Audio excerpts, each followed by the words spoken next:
good morning from the Appalachian Trail. Hopefully you can hear me. It's windy out here today.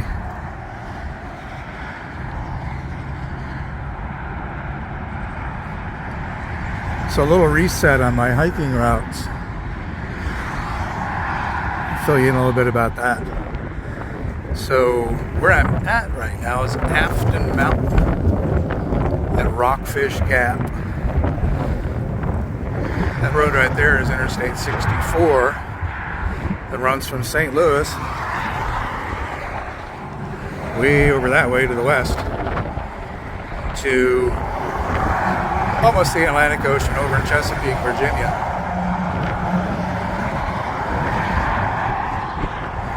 The road I'm on right here, just north up around that bend, is the south entrance to Shenandoah National Park. And there the road becomes Skyline Drive. If I turn around and head south, which is what I'm going to start doing, that's right there is the very end of the Blue Ridge Parkway, which comes all the way up here from North Carolina. So a few years ago when I started hiking the AT and working up through Shenandoah, this is where I started. The trail actually bears to the right, just up ahead. The photos I posted a couple of weeks ago were taken about 60 miles north of here, so completed that much. The problem is that to get there now, it's a 4.5 hour round trip from home, which is about an hour and a half east of here. So this way, what I'm going to do now is start heading south and get a little bit more time on the trail, less time on the road. But as you can see right in front of me, there's a white blaze that marks the trail. So this is the trail as it crosses the highway, basically. So let's go south and let's go hiking.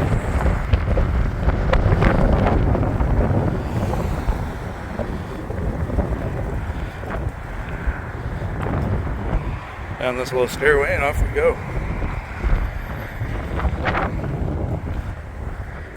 Based on the map, this should be a pretty level stretch for a while today. I'm hoping so. Get a few more good easy miles for once.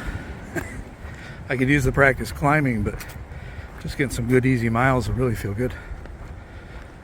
All right. Bottom of the steps, one slip, and we're off. I've been hiking for a few minutes now, so we're on the downslope, just now, probably a couple hundred yards maybe from Blue Ridge Parkway, which is up there somewhere. Not a lot of color left, but there's this guy here, and that other brighter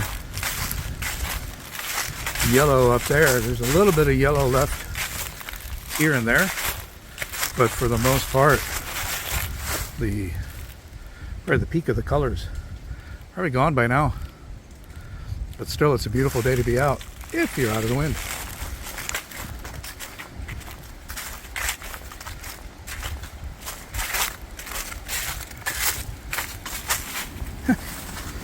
Alrighty then.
On the map, this is marked as stream.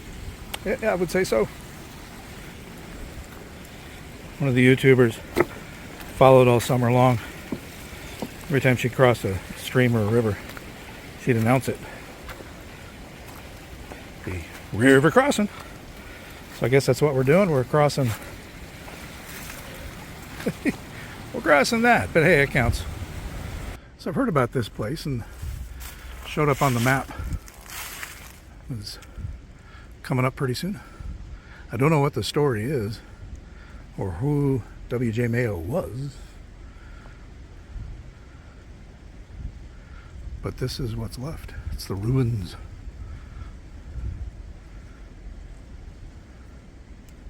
So we're not in Shenandoah. We're a couple miles south of there now.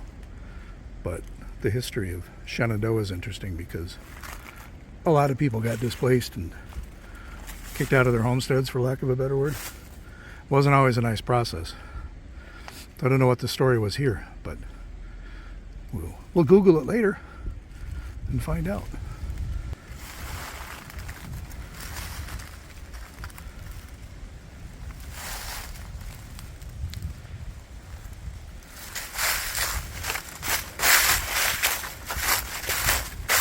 Different walking on leaves. You don't know what you're going to find underneath. The trail is crushed leaves and the whitetails.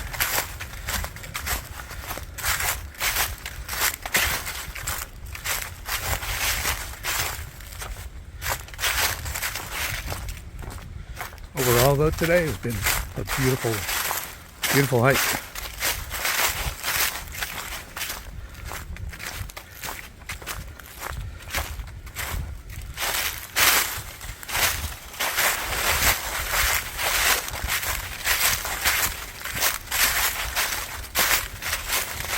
A nice spot for a break right there.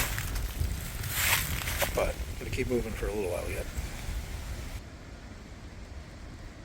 This came on the Low Family Cemetery. Right along the trail. Nothing here about the history of the Low family. Probably find it. Google or whatever. But it's just this handful of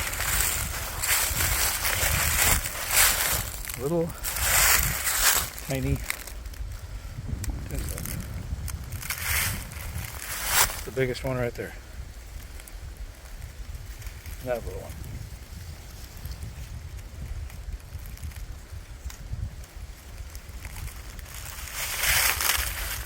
Reminder that this was home for people. This has been home for a lot of families and people over the years.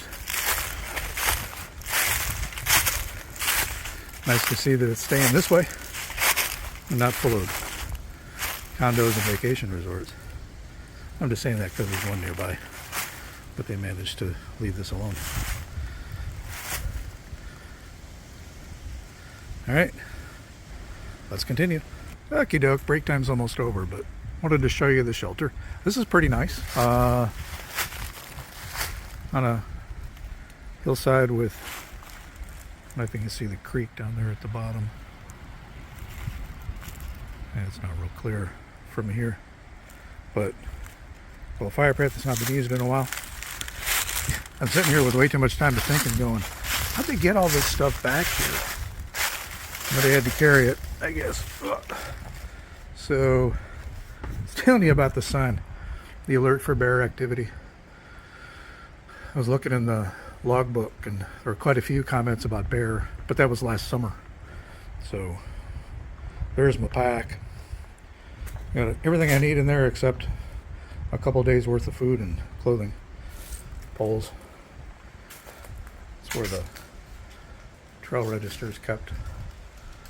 And nice little shelter. So you could sleep up there if you wanted to. I don't plan to sleep in the shelters very much. Nice little view down the hill. And a very important sign. Very important directions here. The Privy, which it doesn't show up very well, but it's up there. Uphill walks. You better not be in a hurry.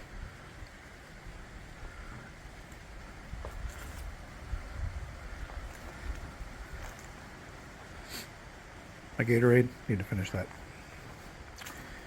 And finally, very important, here, stepping off. Important bear pole. You're going to hang your bags up there, keep them out of the reach.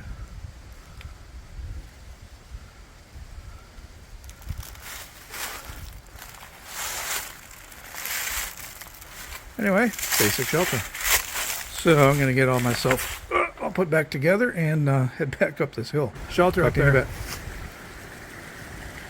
And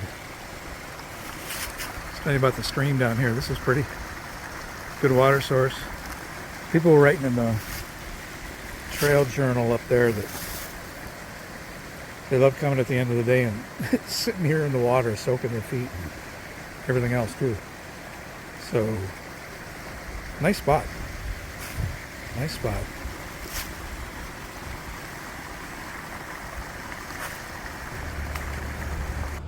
All right, almost back to the car. Whew.